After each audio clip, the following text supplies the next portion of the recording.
we had a green one going, but we pulled it. Really? Because, yeah, we were gonna, we wanted to do those and Kim wanted to hold off on that because she thought it was inappropriate to have a resignation or a retirement. And then she wanted to hold off on it. No audience. What? Hey, Mike, when it comes to that report, we're gonna talk about that. Good afternoon, and welcome to today's meeting of the Fairmont School Board. It is Tuesday, March 12, 2019. Roll call is all present. Please join me for the Pledge of Allegiance.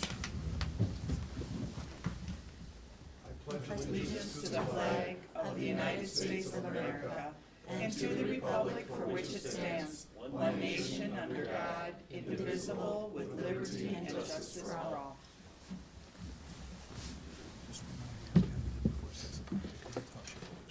Okay. Okay, minutes from last time. Entertain a motion. I move to approve the February 26, 2019 school board meeting minutes as presented. Any questions? All those in favor? Aye. And we will move, and we need to approve our agenda. No changes. Entertain a motion. Well, there might be one change if we Oh. have time to Oh, add that's right. under board reports, the curriculum meeting that was held last night. Okay, very good, thank you. So, motion, I'll entertain a motion. Motion to approve the agenda with that one change or addition. Okay. Okay. All those in favor? Aye. Motion passes. And we have no celebrations. And we have a superintendent's report. We do, and just a reminder that because tonight is township board elections, that all other meetings have to be concluded before 6 o'clock. So I'll be brief. The enrollment report tonight, glad to point out that the enrollment numbers are the same. We do have 4 additional students at the elementary, but we have 4 less students at the high school. So we're serving 1,651 students.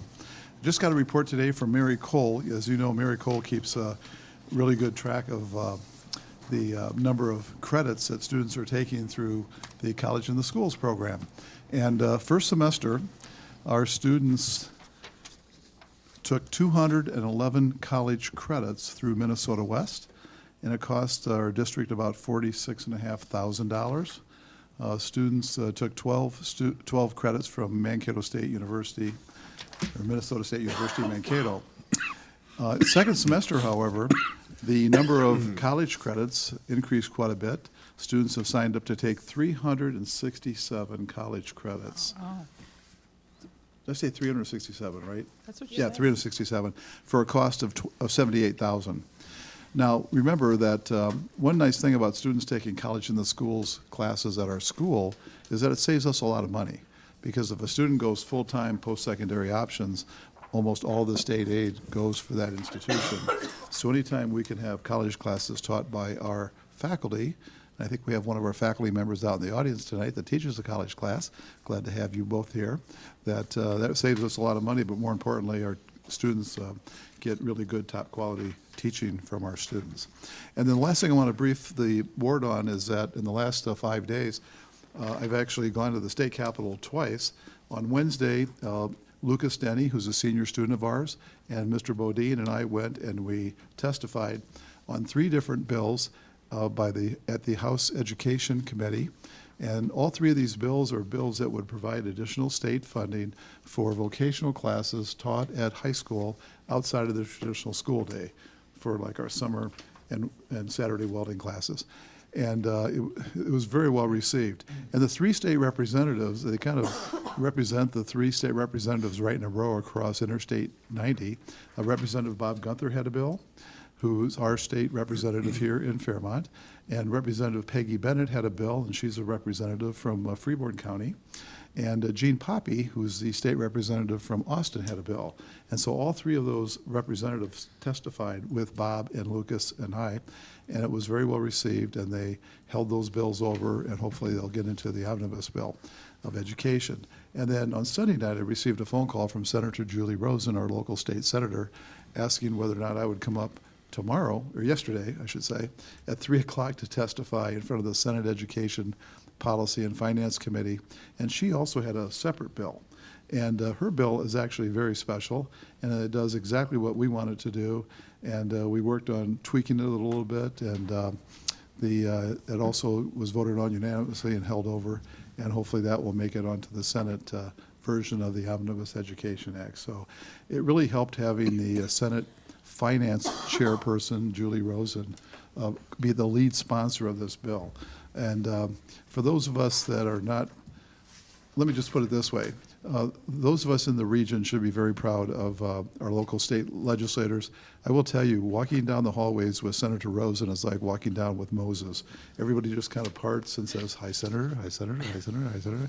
And of course, when you're the chair of the Finance Committee, which means any bill that has any financial impact has to go through her committee, I noticed that no one on the committee disagreed with anything she said.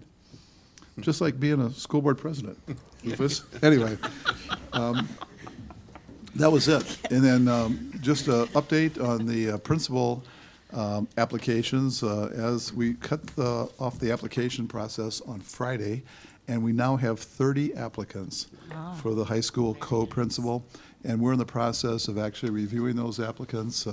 We have a stack, probably a 6-inch stack of paper that Judy has printed off, and we're going to start going through those. Probably will take a week to decide on which candidates to bring in. I think 3 of the candidates actually are Fairmont grads, and so they have some interest in coming back home. And but we'll be putting a committee together. I will ask this, if any school board members would like to serve on those committees. We may have these, because of the year, because of the timing of the year, I'm going to suggest that we maybe have these interviews on Saturday, because this time of year it's really tough to pull principals out of high schools. And so if anybody would be interested in sitting on some interview committees, it would be great to have at least 2, if not 3 board members. And that worked out pretty well last time. And Nicole, you were on the last time we selected. Yep, I'll do it again, too. Right, and Mrs. Gerhart was on that committee also. And so we usually get a group of about 10 or 12 people. This is a very, very important position, and we want to make sure we get the right person. I'm done. Thank you. Okay, very good. Okay. Donations, Dan? If someone could, I grabbed the wrong board packet. I grabbed the one from last meeting, so. So, Appendix A, I introduce the following resolution and move for its adoption.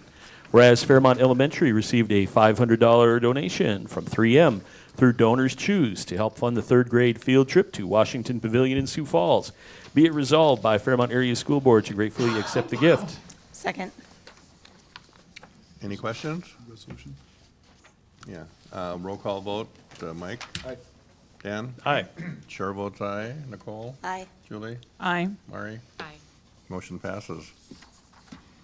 A second donation in Appendix B, I introduce the following resolution and move for its adoption. Whereas Mrs. Trado's 2nd grade class received a Donors Choose donation to purchase items valued at approximately $240 for a morning maker space for Mini Engineers project. Be it resolved by Fairmont Area School Board to gratefully accept the gift. Second. Questions? Roll call. Mike? Aye. Dan? Aye. Chair votes aye. Nicole? Aye. Julie? Aye. Mari? Aye. Motion passes. And Appendix C, I introduce the following resolution and move for its adoption. Whereas the following donations were received to purchase new basketballs for CER's elementary basketball program and camps. Fairmont Girls Basketball Association, donation of $384. Fairmont Boys Basketball Association, donation of $626. Be it resolved by Fairmont Area School Board to gratefully accept the gift. Second. Questions? Roll call. Mike? Okay. Dan? Aye. Chair votes aye. Nicole? Aye. Julie? Aye. Mari? Aye. Motion passes. Thank you, Dan. And we'll move to financial reports. Bradley? Good evening. I've got a handful of things here for you. First on the docket is checks. Our single checks, nothing of note there. I believe you received a P card list just at the start of the meeting here. Fairly large amount there for Amazon, but when I drilled into that, that was 21 separate purchases, none of which were anything that if it had a different vendor name on it that you would ask me about. So nothing really to talk about there. And then we've got our checks dated today. I had a couple of things in here I was going to bring to your attention. You probably will recognize Gemini Studios on there. Normally we have an amount on there that's, I think, $3,333.33. We additionally bought a set of wireless microphones, and they were our vendor for that. So that's also part of that check this time. Minnesota Motor Bus, $95,000. That's our regular monthly amount there. So nothing unusual about it, just happens to be a large number. Turning to the second page, North Star Music Supply for $9,600. That's a tenor saxophone to be funded through our Schmeickel grant. And then $7,900 to St. Mary's. That's a tuition reimbursement for one of our staff for post-secondary education there. Another quarter for Southern Plains Education Cooperative, $146,651.03. Again, another big number, but there's really nothing unusual there. We get a lot of services through them, so. Yeah, those are the items I wanted to make sure I brought to your attention. And ask questions on any of the other ones, I can. Anybody have any questions? Okay. We reviewed those, and so with that, I would make a motion to unanimously approve the January 2019 single bills, wire transfers for February 22nd, 2019 to March 7th, 2019, and payment of the March 12th, 2019 bills. Second. All those in favor? Aye. Motion passes. Thank you, Julie. Thank you, Bradley. Right, I have a new item on the Oh, that's agenda right. for you there as well. The budget comparison. Yes, so, this is something that in my role as business manager at other districts, we've been doing for a long time, and I've, got, the spreadsheet up to date, so I can finally bring this to you, but, for those of you that like numbers, this is awesome. For those of you who don't really like numbers, your eyes might glaze over looking at it, but, over time, I think you'll get to know it just a little bit. So I'll just kind of walk you through what you're looking at here. So the first page of this is strictly our general fund. All right, so as we move over on columns, it's showing us total dollars in revenue and expenditures for each of our prior 2 fiscal years, then our adopted budget, and what we have through January 31st. I'm getting caught up on this. We'll get caught up to a fresher month over the next few meetings, but then the income YTD, that'd be encumbrances, purchase orders and things. We can use that column if we got something going on that we want to make sure we show there. Not doing that this time, but Is it possible to put the year-to-date for the previous years so you can have kind of an apples to apples? it actually is there. Where- So after the budget remaining, we got 3 columns there showing percentages received. Then the last 2 columns there are year-to-date. Those are the year-to-date? Yep. okay. So, and I typically at this point, I would then go through and just kind of call out some of the things that jump off the page at me. So, the first thing that does jump at me is property taxes being low. And I can tell you that in February, we did a journal entry to move dollars around with how we'd previously coded the property taxes. So we have been getting those. When we flip the page, we'll look at debt service and we'll see that one's gonna be, look like we've got a lot more debt service revenue all of a sudden. So, that one is very explainable there. In terms of our local fees, interest, et cetera, that one looks like we're very far ahead, and the explanation for that I have is that our budget seems to be a lot lower than what we have previously received. So I think we will probably beat that budget number by quite a bit when it's all said and done. So I know just our interest alone is going to be $125,000 or so by the end of the year. We're bringing in about $10,000 a month on interest. So we'll beat and exceed that adopted budget number for sure. When I bring a revised budget, that number will get bigger. And then this report will also have a column for the revised budget when I've brought that and you've approved it. So that's, in terms of total revenues for the general fund, you know, we are at this point at 37.5% of our budgeted amount versus 41% and 40% in the prior 2 years. So we are tracking pretty closely there compared to prior years. That's one of the things that I try to look at on those things.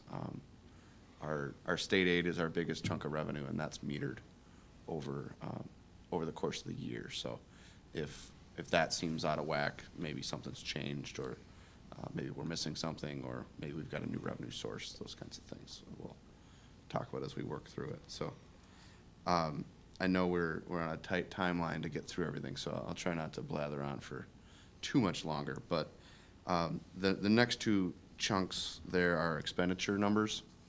The chunk in the middle is by what we call object series. So essentially that is what kind of expense is it? You know, salaries, benefits, contracted services, those kinds of things. The biggest thing I'll highlight there, it's actually uncanny how close we are to the prior year numbers on those. So we're showing at 46% of budget, and we were at 46% of actual at this point in each of the last 2 years. So it's usually pretty close, but that's really, really close. So then the last piece there is program series. So think of that more like departments. You know, our biggest piece is our regular instruction. Some of these categories, you maybe only see these spelled out this way when the auditors are here to give you your annual report. So now when you see them, you'll say, oh yeah, we've heard all that before. Why have we heard that? Because we've been talking about this for months. So that's the way it should be. You shouldn't ever be surprised by anything your auditor has to say at the end of the year. So one of the things that I know I will be seeing as a kind of an outlier is in equipment, particularly band instruments, band and orchestra instruments. So we've invested quite a bit in that this year with some grant funding to back us. So that shows on our equipment line. Where we're a little ahead of our budget because some of that spending wasn't things that we had in our adopted budget. It'll be in our revised budget for sure, but our adopted budget we hadn't even applied for that grant yet when we did the adopted budget. So that's one that will jump off the page for sure. And then our regular instruction spending will show a little something extra there when it comes down to it for having bought all that equipment. So I know these are all new to you, and there's a heck of a lot of numbers here. But does anybody have questions on any of the particular line items or columns there that can I try don't to have help any with? questions, but, we used to do something similar to this, and I like to see this. So will this be something that will be monthly we'll get, or is it just kind of periodic with, as our budgets come due and? Yeah, I typically would present this monthly. So Okay. Something to look forward with you having 2 meetings a month, I guess we have the flexibility if I'm on the first meeting and I don't quite have it done yet, we can put it on the second meeting. Okay. But it's, Sounds good. this is January, so I think I may be able to have February numbers for you at the next meeting, and then I think probably the second meeting of the month makes more sense. That first meeting can sneak up pretty fast to try to have month-end books closed out. Sure. So so kind of expect it every other meeting when we really get it rolling. Is this document available on our website? Probably not yet. I don't believe so. But it could It's be. because it's a new developed Right. part, or, document, so it could be, but It Can wouldn't be? It could be, yep. We could do that. It wouldn't be required to be, but if you'd like Transparency it is to be. always a good thing. Yeah. Yeah, we can do that. Bradley, could you send this document to Will McAdams at the elementary? And he could then go ahead and post it to the website, or Judy can too. Yeah. Okay. Yeah, Okay. that, good idea. Maybe we can make a new folder on the finance page. Just start filing them there, so. If we don't need to get into it now, but let's say I was really curious about food service. Do you have like a siloed breakdown budget? This is kind of a summary budget and expense, but is Right. there a breakdown within these different categories that I can? I can drill into any of those numbers that you want. Okay. There was a time when this report didn't have any of the other funds besides the general fund at all, so when we got that added in, that was a step forward Okay. that we made. So if there's more that you want to know about any of those other funds, we can certainly do that. All right, thanks. Typically, the other funds are very focused, though. You know, so for our food service, for example, almost all of our expenditures there are in the purchase services category because we contract with Chartwells for that. So it's either contracted services or it's food. And that's really all we have for expenditures there. So similarly, debt service is just one line. But Any other questions? I should touch on the second page, though. Speaking of debt service, you'll see that the adopted budget is for $21 million there. That certainly does jump off the page. On February 2nd, we had what we call a crossover refunding. So we previously had bonds that you approved additional bonds to help pay off old ones. And those bonds have now been paid. So there was a gap where we had a large amount of money sitting in an escrow fund, waiting for a call date on those bonds. So that, just a little over a month ago, those call it crossed over. So we no longer have a U.S. bank account, 2 U.S. bank accounts with $18 million in them that we can't really do anything with. Do we get or like 20 use. basis points for that month? No. of interest? It's, they designed them to be rock solid from a security standpoint, and They promise it's there, but they won't give you anything for it. right. When they're there for a period of multiple years, they'll put it in a U.S. Treasury. Yeah, and you do get some interest, but it's the most predictable interest they can possibly come up with to make sure that, you know, that principal doesn't decline in value and all of a sudden you can't make your debt payment. So, safest stuff you can possibly find. But, yeah, so that has happened now, but there's a lot of budget remaining in there as of January 31st. So.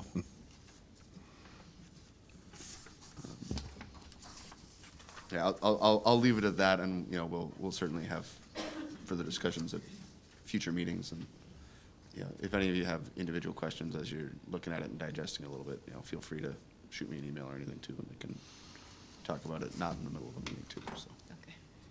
Okay, thank you.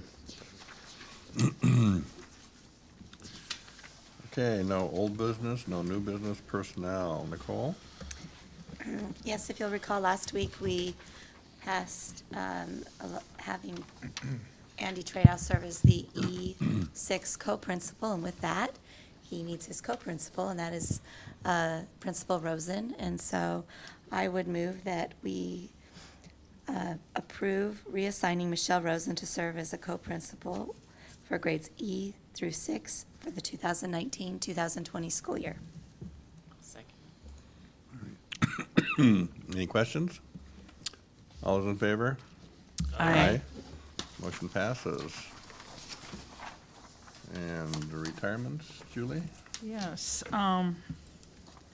Jody Christensen has been employed with the district since 1986, having taught in numerous different areas. Currently, she is serving as an instructional QComp coach. And with that, I would make a motion to approve the retirement of Jody Christensen, instructional coach, effective June 3rd, 2019. Second. All those in favor? Aye. Next. And next one is Judy Utek. She's been employed with the district since 1998. Jody's worked for many years at William Budd School and is currently serving as an intervention specialist at Fairmont Elementary School. And so with that, I would like to make a motion to approve the retirement of Jody Utek, intervention and specialist, effective June 3rd, 2019. I'll second it. All those in favor? Say aye. Aye. And the last one here is Cindy Johnson.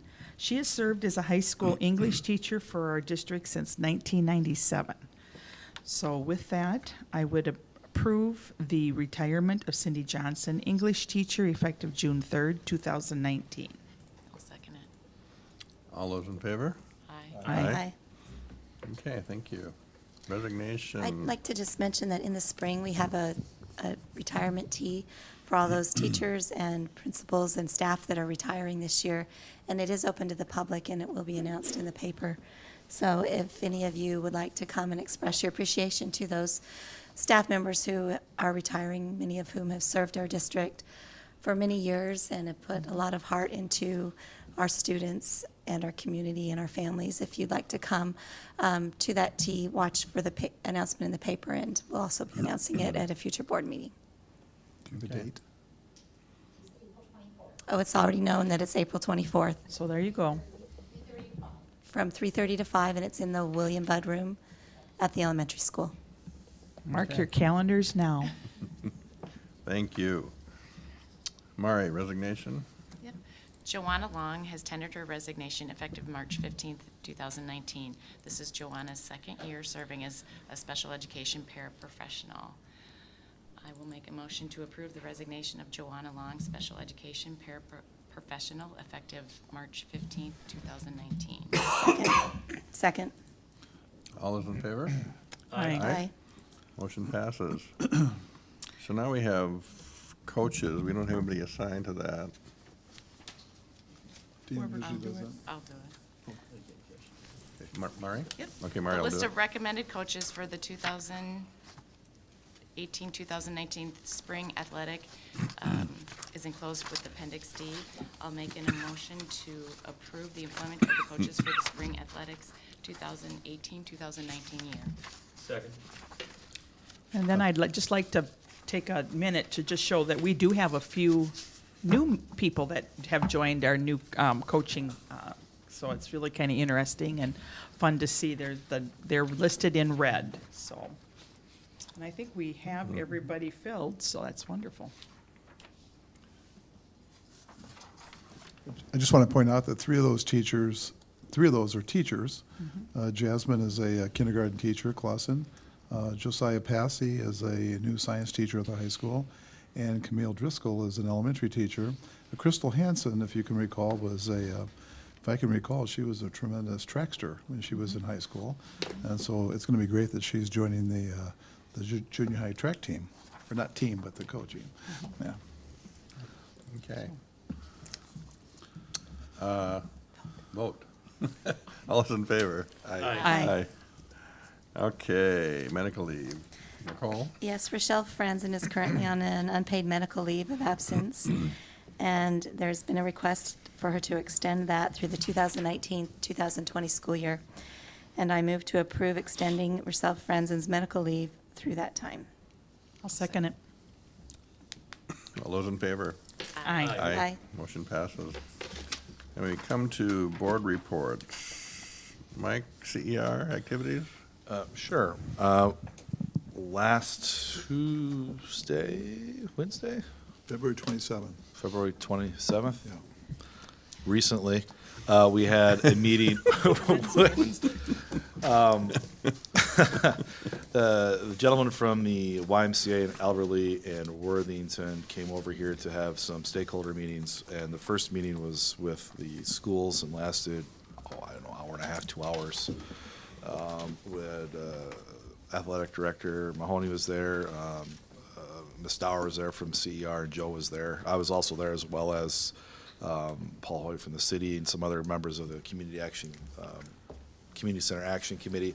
It was a really good starting off point to kind of find out what it is that CER is doing, what they could be doing to enhance their services, and how they could mesh or work with the YMCA. And it was a really good starting point. And I think, I don't know if they've done it yet, Joe, but they're planning on, the YMCA reps were planning on having a follow-up, more detailed meeting with the school superintendent. That's coming up, or shortly after, I'd say the next week or so.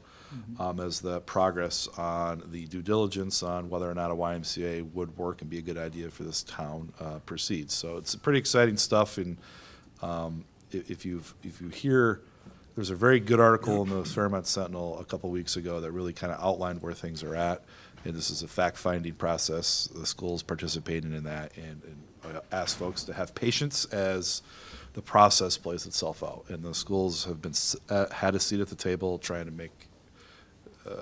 make an assessment as to what kind of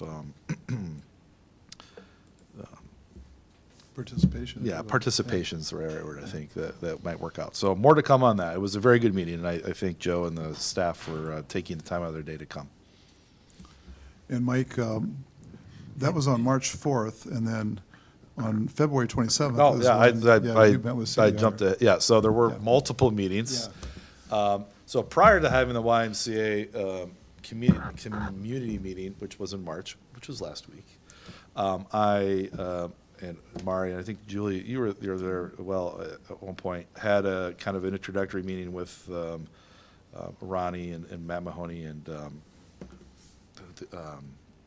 kind of got an overview of what CER does, and the community calendar piece as well. I'm not really that familiar with the community calendar.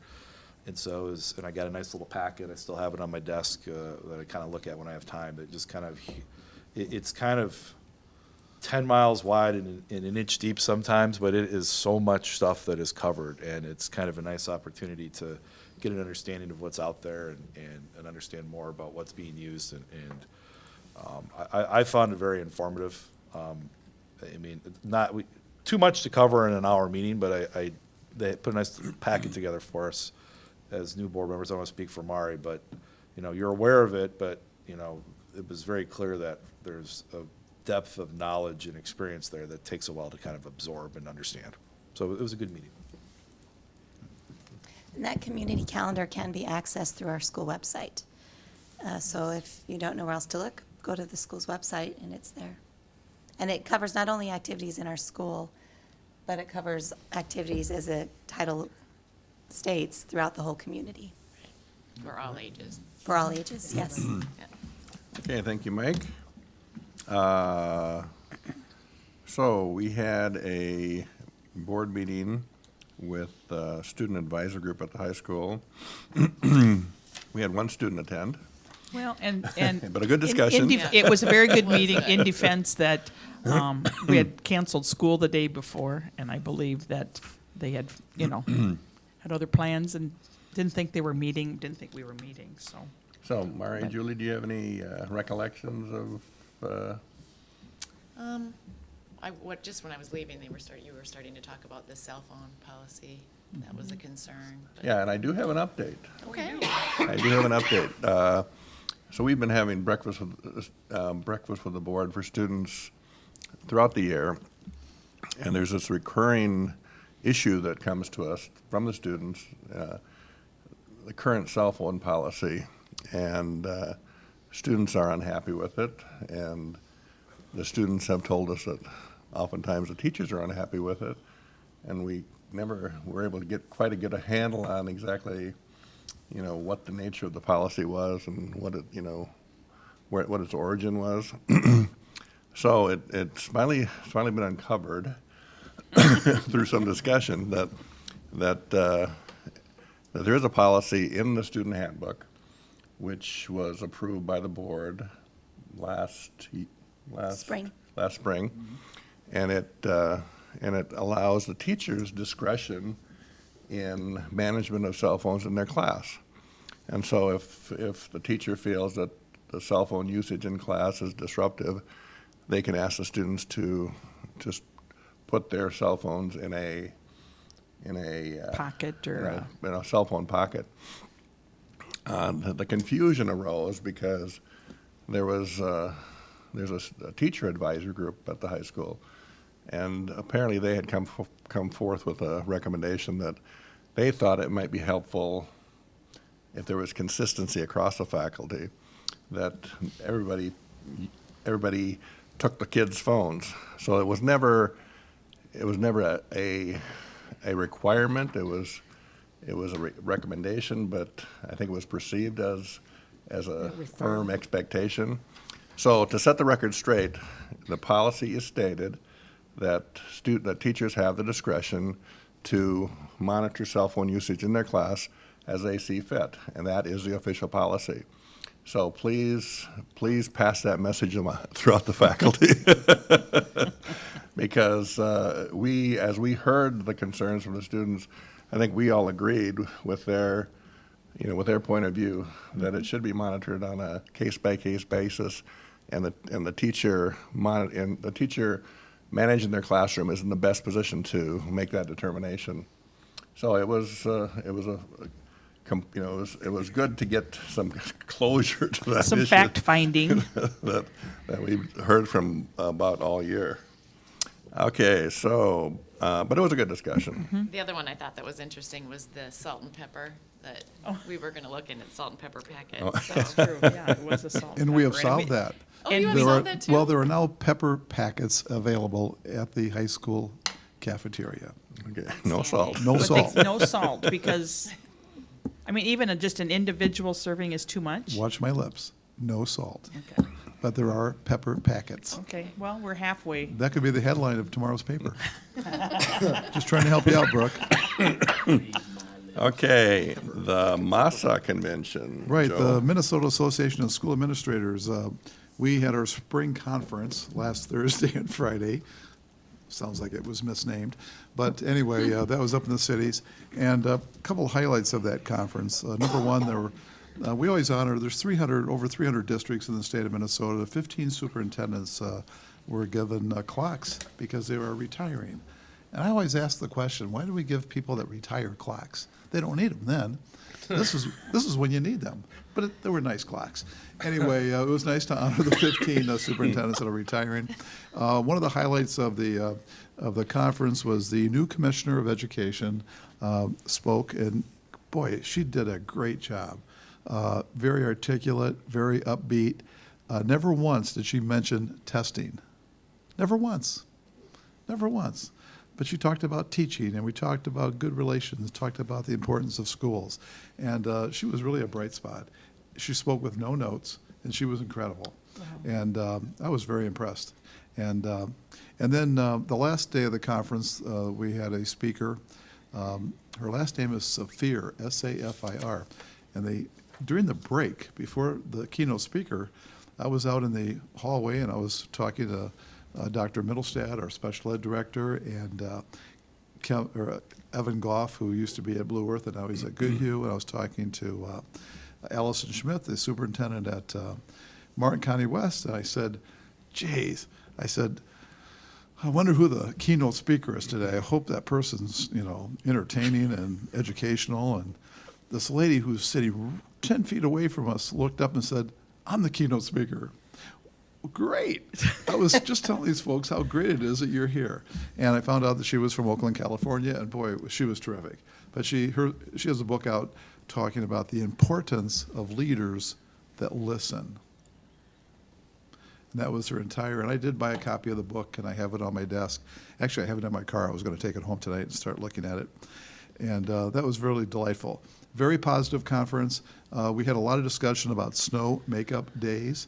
And just to talk about that for a minute, there are two pieces of legislation going through the Minnesota legislature right now. The Senate did pass a version on Friday, which gives school boards at the local level the power to decide this year only how to deal with these inclement weather days. And we've had one tornado day, if you can recall, in September, in 9 or 10 days?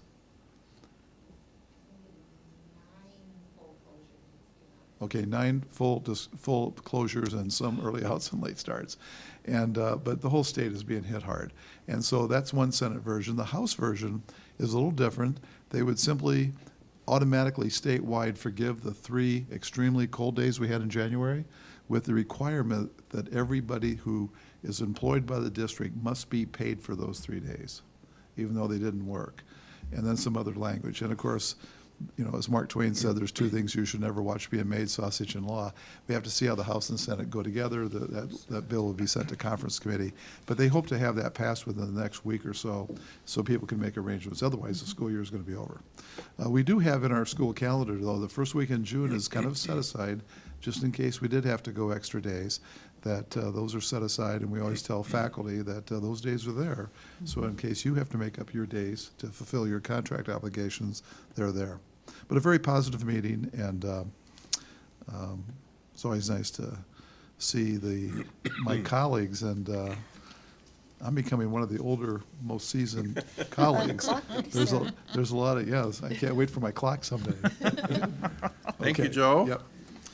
Nicole, SDCC and Yes. curriculum? SDCC met yesterday afternoon, and there was a lot of discussion about the Vertical Alignment Day.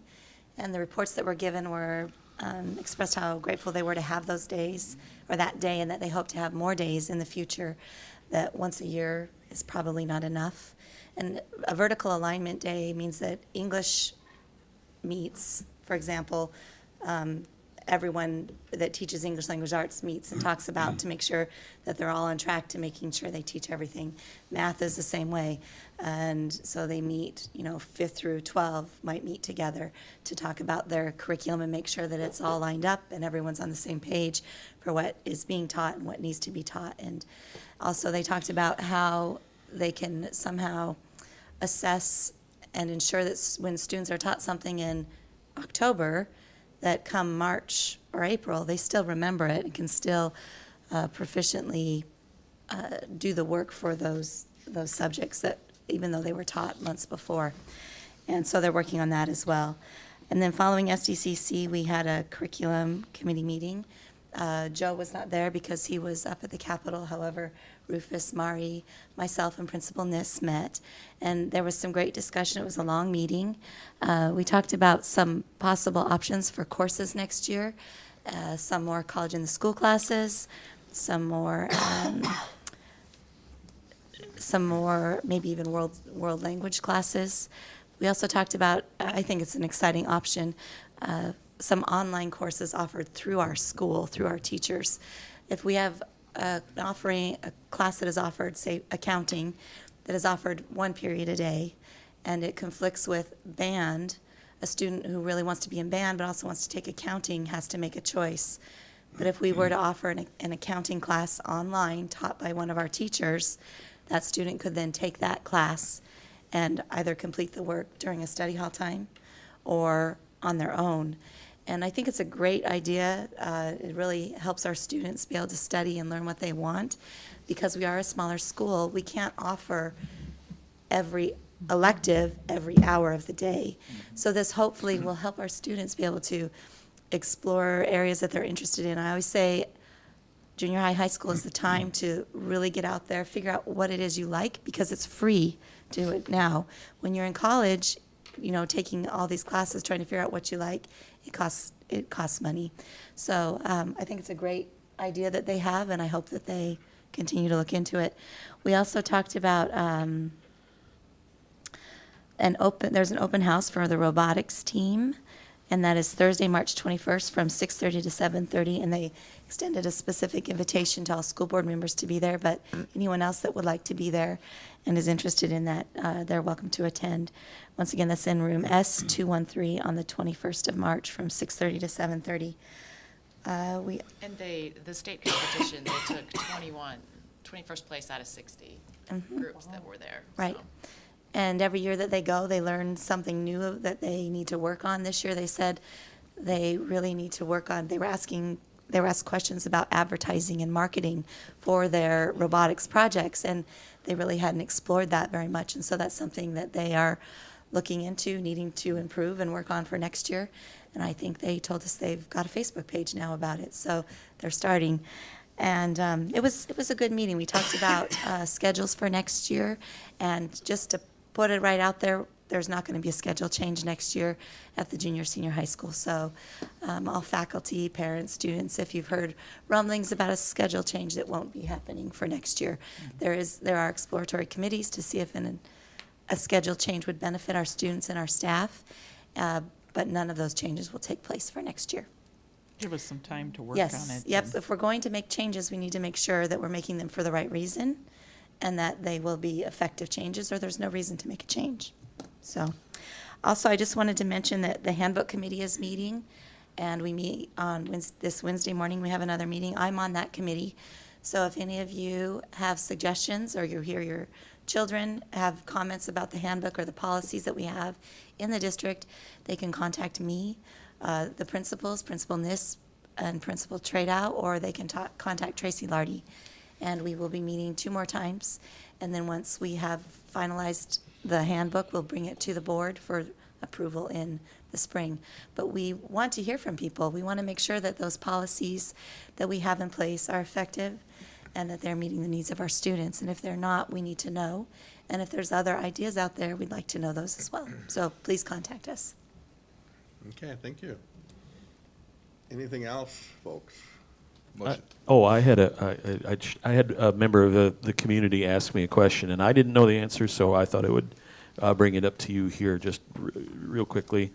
With all the talk about the snow days, what is, if we should not meet the state the state requirements, the state law, what is the punishment? Is there punishment for the school district? Is money withheld? Do you get thrown in jail, Joe? Or Well, there's options. Thanks, Dan. Okay. Actually, the way the state statute reads, schools have to provide so many hours of instruction for elementary and secondary, and they're very specific. And we're okay with hours right now. And then they talk about instructional days need to be a minimum of 165 days. And then the statute states that if the district doesn't fulfill those 2 obligations, the penalty is the superintendent gets fined $10 or 10 days in jail. And so I just found out that Hy-Vee caters our local jail, and they have pretty good food. But in all seriousness, the $10 is not the big deal. What happens is, though, is that you lose your WADMs, your weighted average daily memberships, and that's what drives the entire budget. And since 85% of our budget comes from the state, we don't want to lose any weighted average daily membership. Not a penny, No. if we can help it. And so we have to, that's why we're still patiently waiting. I really do, now that I've been up on Capitol Hill for 2 days in the last week, that bill's moving very quickly. I think, I wouldn't be surprised within the next week or so, that could be maybe the second bill that the governor signs, because something has to happen pretty quickly. My wife teaches at Austin High School, and they're on spring break all next week. And, some people are asking, well, why didn't they go to school? And just like we do, when we set a calendar, we set it out there a year in advance so parents can make plans on what days we do and what days we don't have school. And so we've always been very protective of those days. And my hope is that I'm convinced something will be worked out. And then, Dan, as long as you brought it, I thought you were going to ask about the scoreboards. oh no, I'll talk very briefly about this. I've received more phone calls on this issue than I have on any issue since I've been here in Fairmont.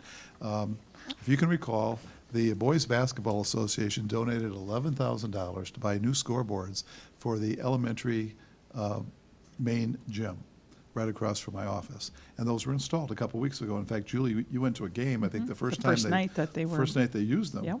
You saw them, very nice scoreboards. Yes, they are. Well, the scoreboards that were in the main gym at the elementary got moved to the annex gym of the elementary.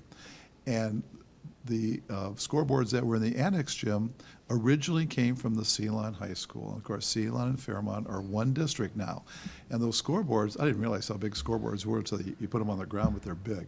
And they were in the hallway down by our custodial area. And of course, they came to me and said, geez, we need to do something about these. And I had a resident from Ceylon that came, and he actually called me and asked if those could be donated to the museum in Ceylon. And I thought that was a good idea. So I went ahead and had 3 of our buildings and grounds people load them up and get them out of our hallway because they were clogging the hallway.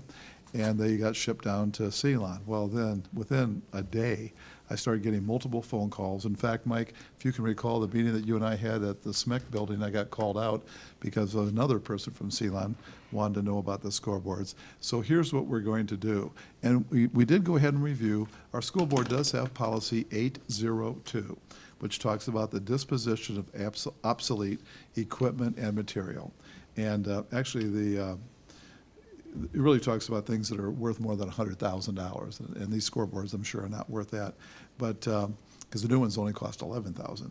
But anyway, we're going to go ahead and have these scoreboards. We're going to have them be available at the Ceylon annual auction. Is that called? Community Day is what Community it's Days. actually called, but yeah, Right. it's an annual event, and usually it's more of farm equipment and stuff like that, but, they'll have everything, so. And then the money And people come from all over, so. Right, and then the money we receive from that, of course, will be sent back to Don't the school back, district. donated and back, And then everyone will have a shot at purchasing their own scoreboard if they so. And they work. Well, they do work, and they They come with work. the controllers.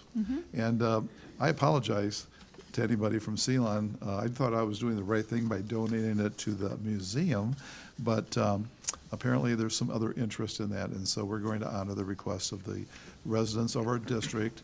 And the case was, because that was public money that was used to buy those originally, that there should be, that money should go back to the district, and I agree with that, and we'll certainly do it right, and having an auction is appropriate. Remember that we usually have an auction with the city, but we usually have that every other year, and we're not scheduled to have one in 2019, and we weren't going to keep those scoreboards in the hallway for a year. No, or to even keep them anywhere, and since they're already in Ceylon, that'll be fine. They're close. Yeah. We have a few more minutes, guys. Anything Motion else? to adjourn. Okay. Second. Okay. Everybody, all in favor? Aye. Aye. Okay. We are adjourned before 6 o'clock. Thanks, Mike. Joe, if that Senate bill passes,